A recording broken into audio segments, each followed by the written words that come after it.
ಸರ್ವವ್ಯಾಪ್ತ ಗುಣಾತೀತ ನಿರ್ವೀಕರ ನಿರಂಜನ ಪೂರ್ಣಬೋಧೋ ಚಿದಾನಂದ ತಸ್ಮೈ ಶ್ರೀ ಗುರವೇ ನಮಃ. ಓಂ ಬ್ರಹ್ಮ ಬ್ರಹ್ಮಸ್ಪತಯೇ ನಮಃ. ಹರಃ ಓಂ. ಸಮಸ್ತ ತುಳಸಿ ವೀಕ್ಷಕರಿಗೆ ಶಿವಸ್ವಾಮಿ ಗುರುಜಿಯ ಅನಂತಾನಂತ ನಮಸ್ಕಾರಗಳು. ಸ್ನೇಹಿತರೆ, ತಾವು ಮೀನರಾಶಿಯಲ್ಲಿ ಹುಟ್ಟಿದ್ದೀರಾ ಅಂದರೆ ಯಾವ ಪೂರ್ವ ಪುಣ್ಯದಿಂದ ತಾವು ಮೀನರಾಶಿಯಲ್ಲಿ ಹುಟ್ಟಿರ್ತಕ್ಕಂಥದ್ದಿರುತ್ತೆ.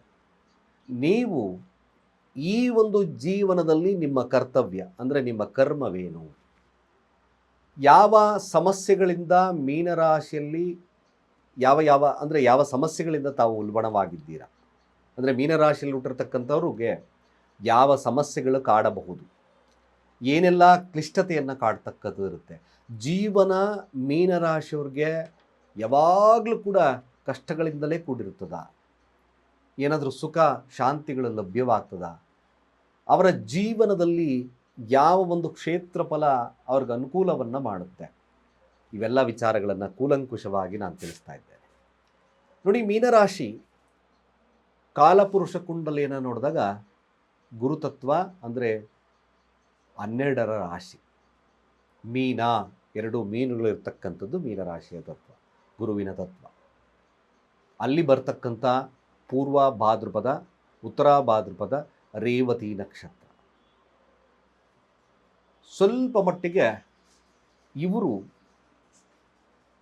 ಭಾಳ ಮುಖ್ಯವಾಗಿರ್ತಕ್ಕಂಥ ವಿಚಾರಕ್ಕೆ ಬಂದಾಗ ಮೀನರಾಶಿ ಭಾಳಷ್ಟು ಕೂಡ ಸಭ್ಯತೆ ಇರತಕ್ಕಂಥ ವ್ಯಕ್ತಿಗಳು, ಭಾಳಷ್ಟು ಕೋಪದಿಂದ ವರ್ತನೆ ಮಾಡ್ತಕ್ಕಂಥ ವ್ಯಕ್ತಿಗಳು, ಭಾಳಷ್ಟು ತನ್ನ ತಪ್ಪುಗಳನ್ನು ತಾನು ಒಪ್ಕೊಳ್ತಕ್ಕಂಥ ವ್ಯಕ್ತಿತ್ವದವರು ಕೂಡ ಹೌದಲ್ವೋ? ಸತ್ಯ. ಪಂಚಮ ಸ್ಥಾನವನ್ನು ನೋಡಿ, ಅಲ್ಲಿಂದ ಪಂಚಮ ಸ್ಥಾನ ಕಟಕ ರಾಶಿ, ಅದು ಕೂಡ ಜಲತತ್ವ. ಕೊನೆಯಲ್ಲಿ ಬರ್ತಕ್ಕಂಥದ್ದು ವೃಶ್ಚಿಕ ರಾಶಿ, ಜಲತತ್ವ.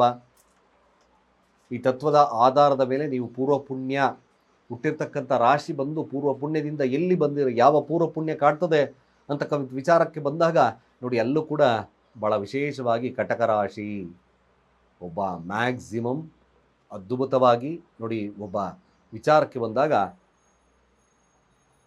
ಒಂದು ಸುಸಂಸ್ಕೃತವಾಗಿರ್ತಕ್ಕಂಥ ಫ್ಯಾಮಿಲಿಯಿಂದ ತಾವು ಬಂದಿದ್ದೀರಿ ಅಂತ ಅರ್ಥ. ಆ ಫ್ಯಾಮಿಲಿ ಅತಿಯಾದಂಥ ಕಷ್ಟಗಳನ್ನು ಅನುಭವಿಸಿದಾದ ನಂತರ ನೀವು ಉಲ್ಬಣವಾಗಿರ್ತಕ್ಕಂಥದ್ದು ಮೀನರಾಶಿಯ ತತ್ವ. ರಾಜಮನೆತನ ಅಂತ ಕೂಡ ಕರೆದಿ. ಅಲ್ಲಿ ಮುಖ್ಯವಾಗಿ ಪುನರ್ವಸು ನಕ್ಷತ್ರ, ನಂತರದಲ್ಲಿ ಬರ್ತಕ್ಕಂಥದ್ದು ಪುಷ್ಯ ನಕ್ಷತ್ರ, ನಂತರದಲ್ಲಿ ಬರ್ತಕ್ಕಂಥದ್ದು ಕೊನೆಯಲ್ಲಿ ಆಶ್ಲೇಷ ನಕ್ಷತ್ರ. ನೋಡಿ, ಮೀನರಾಶಿಯವರು ಎಷ್ಟು ಸಾಫ್ಟೋ ಅಷ್ಟೇ ಸ್ಟ್ರಾಂಗ್ ಕೂಡ, ಹೌದಲ್ವೋ? ಹೌದು, ಸತ್ಯ ಇದು. ನೋಡಿ, ಮೀನರಾಶಿ ಭಾಳಷ್ಟು ನೋಡಲಿಕ್ಕೆ ತುಂಬ ಗುಣದ ಆಗರಗಳನ್ನು ತುಂಬಿರ್ತಕ್ಕಂಥ ವ್ಯಕ್ತಿಗಳು, ಎಲ್ಲವನ್ನ ತ್ಯಾಗವನ್ನು ಮಾಡ್ತಕ್ಕಂಥ ವ್ಯಕ್ತಿಗಳು, ತನಗಿಲ್ದಂಗೆ ಎಲ್ಲವನ್ನ ತ್ಯಾಗವನ್ನು ಮಾಡಿಬಿಡ್ತಾರೆ. ಜೀವನ ಹೇಗಿರ್ತದೆ ಮೀನರಾಶಿಯಲ್ಲಿ ಹುಟ್ಟಿರ್ತಕ್ಕಂಥವ್ರು? ಮೊದಲ ಭಾಗಾರ್ಧದಲ್ಲಿ ಅವ್ರಿಗೆ ಬಹಳಷ್ಟು ಶುಭಾಶುಭಗಳನ್ನು ನಡೀತಕ್ಕಂಥ ಸಾಧ್ಯತೆ ಬರುತ್ತೆ. ಪೂರ್ವ ಭಾದ್ರಪದ ನಕ್ಷತ್ರ ಗುರುವಿನ ತತ್ವವಾದ್ದರಿಂದ ನೋಡಿ, ಭಾಳ ಮುಖ್ಯವಾಗಿ ನೀವು ಬಂದಿರತಕ್ಕಂಥದ್ದು ಹೆಸರು ಕೀರ್ತಿ ಪ್ರತಿಷ್ಠೆ ಇರತಕ್ಕಂಥ ವಂಶದಿಂದ. ಮ್ಯಾಕ್ಸಿಮಮ್ ನೋಡ್ಕೊಳ್ಳಿ, ಮೇಲಾಗಿ ಧಾರ್ಮಿಕ ಕ್ಷೇತ್ರದಿಂದ ಬಂದಿರತಕ್ಕಂಥ ವಂಶದಿಂದ. ಎಲ್ಲರಿಗೂ ಕೂಡ ಒಂದು ಸಜೆಸ್ಟ್ ಮಾಡ್ತಕ್ಕಂಥ ವ್ಯಕ್ತಿತ್ವದವರ ಸಜೆಸ್ಟ್ ಮಾಡ್ತಕ್ಕಂಥ ಒಂದು ಫ್ಯಾಮಿಲಿಯಿಂದ, ಎಲ್ಲರೂ ಅವ್ರ ಗೌರವ ಕೊಡ್ತಕ್ಕಂಥ ಫ್ಯಾಮಿಲಿಯವರಿಂದ ಮೀನರಾಶಿಯವರು ಬಂದಿದ್ದೀರಾ. ಹೆಚ್ಚು ಧರ್ಮದ ಕೆಲಸಗಳನ್ನು ಮಾಡಿರೋದ್ರಿಂದ ಮಾತ್ರ ಮೀನರಾಶಿಯವರು ಬಂದಿರತಕ್ಕಂಥದ್ದಿರುತ್ತೆ. ಯಾರು ಮೀನರಾಶಿ ನೋಡಿ, ಮೊದಲ ಭಾಗಾರ್ಧದಲ್ಲಿ, ನಂತರ ಮಧ್ಯಭಾಗಾರ್ಧದಲ್ಲಿ ಉತ್ತರ ಭಾದ್ರಪದ ನಕ್ಷತ್ರ ಸ್ವಲ್ಪ ಕಷ್ಟದ ಸಮಯ, ತುಂಬ ಕಷ್ಟದ ಅಂದರೆ ಕಷ್ಟ ಸಮಯವನ್ನು, ಕಷ್ಟದ ಪೀರಿಯಡನ್ನು ಎದುರಿಸ್ತಕ್ಕಂಥ ಒಂದು ಸಮಯ. ಜೀವನದಲ್ಲಿ ಪಾಠವನ್ನು ಕಲಿತಕ್ಕಂಥ ಮಧ್ಯಭಾಗದ ಸಮಯ. ಸರಿಸುಮಾರು ನಾವು ನೋಡಿದಾಗ ನಿಮಗೆ 20 ವರ್ಷದಿಂದ ಹತ್ತತ್ರ 40 ವರ್ಷದವರೆಗೂ ಕೂಡ ಆ ಪೀರಿಯಡ್ಸಲ್ಲಿ ಸ್ವಲ್ಪ ಮಟ್ಟಿಗೆ ನಿಮಗೆ ಕ್ಲಿಷ್ಟವಾಗಿರ್ತಕ್ಕಂಥ ಸಮಯವನ್ನು ನೀವು ಕಾಣ್ತಕ್ಕಂಥದ್ದು ಮೀನರಾಶಿಯವ್ರಿಗಿರುತ್ತೆ. ಅಲ್ಲಿ ಪುಷ್ಯ ನಕ್ಷತ್ರ ನೋಡಿ, ಎಲ್ಲರನ್ನ ಆದರದಿಂದ ನೋಡ್ಕೊಳ್ತೀರ, ಆದರದಿಂದ. ಮೋಸ ಹೋಗ್ತಕ್ಕಂಥದ್ದು ತುಂಬ ಜಾಸ್ತಿ. ಎಲ್ಲಿ ಬನ್ನಿ ನೋಡಿ, ಎಲ್ಲಿ ವೃಶ್ಚಿಕ ರಾಶಿಯವರ ನೋಡಿ, ವೃಶ್ಚಿಕ ರಾಶಿಯಲ್ಲಿ ಬರ್ತಕ್ಕಂಥ ನಕ್ಷತ್ರ ವಿಶಾಖ ನಕ್ಷತ್ರ, ತದನಂತರದಲ್ಲಿ ಬರ್ತಕ್ಕಂಥ ನಕ್ಷತ್ರವನ್ನು ನೋಡಿ, ಅಲ್ಲೂ ಅನುರಾಧ ನಕ್ಷತ್ರ, ಕೊನೆಯಲ್ಲಿ ಜ್ಯೇಷ್ಠ ನಕ್ಷತ್ರ. ಜ್ಯೇಷ್ಠ ನಕ್ಷತ್ರ ಸ್ವಲ್ಪ ಸುಸ್ಥಿರತೆ, ರೇವತಿ, ಆಶ್ಲೇಷ, ಜ್ಯೇಷ್ಠ ನೋಡಿ ಹೆಂಗು ಮೂರು ಕೂಡ ಈ ಪಂಚಮ ನವಮದಲ್ಲಿ ಬರ್ತಕ್ಕಂಥದ್ದು ಇರ್ತದೆ. ಪೂರ್ವ ಪುಣ್ಯದಿಂದ ನೀನು ಹೇಗೆ ಜೀವನದಲ್ಲಿ ಇರ್ತದೆ. ಜ್ಯೇಷ್ಠ ನಕ್ಷತ್ರ ಒಬ್ಬ ದೊಡ್ಡ ವ್ಯಕ್ತಿಗಳಾಗಿ ಬೆಳೀತಕ್ಕಂಥ ಸಾಧ್ಯತೆ, ಜ್ಞಾನವನ್ನು ತುಂಬಿರ್ತಕ್ಕಂಥ ವ್ಯಕ್ತಿಗಳಾಗಿ ಬೆಳೀತಕ್ಕಂಥ ಸಾಧ್ಯತೆ. ಒಂದು ನಾನು ಮ್ಯಾಕ್ಸಿಮಮ್ ಮೀನರಾಶಿಯವ್ರಿಗೆ ಕೊಡ್ತಕ್ಕಂಥ ಸಜೆಷನ್ ಏನಪ್ಪ ಅಂದರೆ, ಎಲ್ಲರನ್ನ ಪ್ರೀತಿ ಮಾಡಿ, ಎಲ್ಲರನ್ನ ಪ್ರೀತಿಸ್ತಕ್ಕಂಥ ಗುಣ, ತಾಯಿ ಆಧರಿಸ್ತಕ್ಕಂಥ ಗುಣ, ಮಮತೆಯನ್ನು ಕೊಡ್ತಕ್ಕಂಥ ಗುಣ ಎಲ್ಲವನ್ನ ಕೊಟ್ಟರೂ ಕೂಡ ಕೊನೆಯ ಭಾಗದಲ್ಲಿ ನೀವು ಕ್ಲಿಷ್ಟತೆಯಿಂದ ಕೂಡಿರ್ತಕ್ಕಂಥ ವ್ಯಕ್ತಿಗಳ, ಕ್ಲಿಷ್ಟತೆಯಿಂದ ಒಂದು ಸ್ವಲ್ಪ ಟ್ರಬಲನ್ನು ನಡೆಸ್ತಕ್ಕಂಥ ವ್ಯಕ್ತಿ, ರಾಜವೈಭೋಗ, ರಾಜಮನೆತನ ಎಲ್ಲವಿದ್ದರೂ ಕೂಡ ಸ್ವಲ್ಪ ಕ್ಲಿಷ್ಟವಾಗಿರ್ತಕ್ಕಂಥ ಪರಿಸ್ಥಿತಿಯನ್ನು ಎದುರಿಸ್ತಕ್ಕಂಥದ್ದು ಇರ್ತದೆ.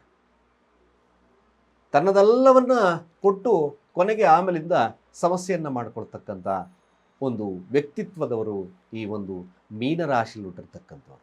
ಸೊ ಮೀನರಾಶಿ ನನ್ನ ಅನಿಸ್ ಪ್ರಕಾರ ಯಾದಷ್ಟು ಕೂಡ ಮೀನರಾಶಿಯವರು ಸ್ವಲ್ಪವನ್ನು ಉಳಿಸಿ, ಸ್ವಲ್ಪ ಉಳಿಸಿ ಅಂದರೆ ಏನು, ನಿಮಗೋಸ್ಕರ, ನಿಮ್ಮ ಮನೆತನಕ್ಕೋಸ್ಕರ ಉಳಿಸ್ತಕ್ಕಂಥದ್ದು ಭಾಳ ಮುಖ್ಯವಾಗಿರ್ತಕ್ಕಂಥ ವಿಚಾರ. ಹಾಗಂತ ಎಲ್ಲರೂ ಒಂದೇ ಥರವಾಗಿರ್ತಾರ ಮೀನರಾಶಿಯವರು? ನೆವರ್. ಆಯಾ ಲಗ್ನದ ಆಧಾರಿತ ಮೇಲೆ ನೋಡಬೇಕಾಗ್ತದೆ. ಸೊ ಮೀನರಾಶಿಯ ಫಲಾನುಫಲಗಳನ್ನು ನಾವು ನೋಡಿದಾಗ, ಅಂದರೆ ಅರ್ಥಾತ್ ಈ ಪೂರ್ವ ಪುಣ್ಯ ಫಲಗಳನ್ನು, ಕಟಕ ರಾಶಿ ಪೂರ್ವ ಪುಣ್ಯ, ನಾನು ಆಗಲೇ ವೃಶ್ಚಿಕ ರಾಶಿ ಅದು ಕೂಡ 9ರ ಧರ್ಮಸ್ಥಾನ, ನಿಮ್ಮ ಕರ್ಮಸ್ಥಾನ, ಇವೆಲ್ಲವನ್ನು ನೋಡಿದಾಗ ಯಾವ ಪೂರ್ವ ಪುಣ್ಯದಿಂದ ಬಂದಿದ್ದೀರಾ ಮೀನರಾಶಿ. ಸೊ ಮೀನರಾಶಿ ಬಂದಿರತಕ್ಕಂಥದ್ದು ಇವೆಲ್ಲ ವಿಚಾರಗಳನ್ನು ತಗೊಂಡಾಗ ಮೀನರಾಶಿಯವರೆಲ್ಲ ಕೂಡ ಧರ್ಮದ ವಿನಿಯೋಗವನ್ನು ಮಾಡ್ತಕ್ಕಂಥದ್ದು, ಅದರಲ್ಲೂ ಕೂಡ ಆಳವಾದಂಥ ಆಲೋಚನಾ ಶಕ್ತಿಯನ್ನು ಹೊಂದಿರತಕ್ಕಂಥವ್ರು ಮೀನ ರಾಶಿಯಲ್ಲಿರ್ತಕ್ಕಂಥವ್ರು. ಯಾಕೆಂದರೆ ಮೀನು ತುಂಬ ಆಳದಲ್ಲಿರ್ತದಲ್ವಾ, ಎಲ್ಲ ಆಳದ ವಿಚಾರಕ್ಕೆ ಹೆಚ್ಚಿನ ಪ್ರಶಸ್ತವನ್ನು ಕೊಡ್ತಕ್ಕಂಥದ್ದು. ಒಬ್ಬ ಮೀನರಾಶಿ ವ್ಯಕ್ತಿಗಳು 200% ಜಾತಕದಲ್ಲಿ ನೋಡ್ಕೊಂಬನ್ನಿ, ಸಾಧ್ಯವಾದಷ್ಟು ಮೀನರಾಶಿಲಿರ್ತಕ್ಕಂಥವ್ರು ಅನಲೈಸ್ ಮಾಡೋದೇ ಕಷ್ಟ.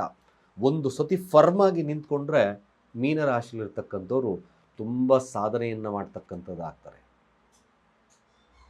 ಭಾಳಷ್ಟು ಸಾಧಿಸ್ತಕ್ಕಂಥ ವ್ಯಕ್ತಿಗಳಾಗ್ತಕ್ಕಂಥದ್ದು ಅಷ್ಟೇ ಸತ್ಯ. ಜಂಟಲ್, ಬಹಳಷ್ಟು ಜಂಟಲ್ ಮ್ಯಾನೇಜ್ಮೆಂಟ್ ಅವರಿಗೆ ಭಾಳ ವಿಶೇಷವಾಗಿರ್ತಕ್ಕಂಥ ಫಲಗಳನ್ನು ಕೊಡುತ್ತೆ. ಕೇವಲ ರಿಸರ್ಚ್ ರಿಲೇಟೆಡ್ ಆಗಿರ್ತಕ್ಕಂಥ ವಿಚಾರಗಳಲ್ಲಿ ಭಾಳ ವಿಶೇಷತೆಯನ್ನು ಕೊಡುತ್ತೆ. ವ್ಯವಸಾಯ ಕ್ಷೇತ್ರದಲ್ಲಿ ಮೀನರಾಶಿಯವರಿಗೆ ಭಾಳ ವಿಶೇಷವಾಗಿರ್ತಕ್ಕಂಥ ಫಲ, ಅದೇ ರೀತಿಯಾಗಿ ಭೂಮಿಯ ಕ್ಷೇತ್ರದಲ್ಲಿ ವಿಶೇಷವಾಗಿರ್ತಕ್ಕಂಥ ಫಲಗಳು. ಖಂಡಿತವಾಗಿ ಇವೆಲ್ಲ ಲಾಭಲಭ್ಯತೆ ಇರ್ತದೆ ಜಾಸ್ತಿ. ಮೀನರಾಶಿಯವರು ನಿಮ್ಮ ಡೆಸ್ಟಿನಿ ಅಂದರೆ ನಿಮ್ಮ ಕರ್ಮವೇನು, ಕರ್ಮ ಆದಷ್ಟು ಕೂಡ ಈ ಒಂದು ಸ್ಟ್ರಾಟಜಿಯಲ್ಲಿರ್ತಕ್ಕಂಥದ್ದು. ಭೂಮಿಯ ಫಲಗಳಿಂದ ಭಾಳ ವಿಶೇಷವಾಗಿರ್ತಕ್ಕಂಥ ಫಲಲಭ್ಯತೆ, ಲಾಭಲಭ್ಯತೆಯೂ ಕೂಡ ಇರ್ತದೆ. ಮ್ಯಾಕ್ಸಿಮಮ್ ಸತ್ಯ.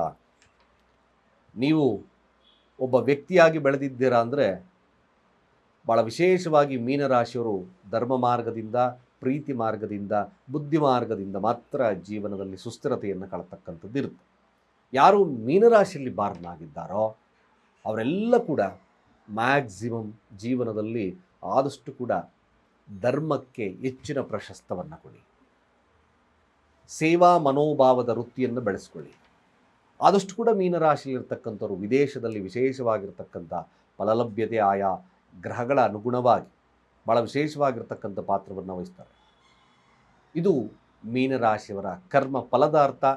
ಸಾಧ್ಯವಾದಷ್ಟು ನಿಮ್ಮ ಅನಿಸಿಕೆ ಅಭಿಪ್ರಾಯವನ್ನು ಕಾಮೆಂಟ್ ಮಾಡಿ. ಯಾರೂ ನಮ್ಮ ಚಾನಲಿನ ಸಬ್ಸ್ಕ್ರೈಬ್ ಆಗಿಲ್ಲ, ಸಬ್ಸ್ಕ್ರೈಬ್ ಆಗಿ ಅಂತ ಹೇಳ್ತಾ, ಸರ್ವೇ ಜನ ಸುಖಿನೋ ಭವಂತು.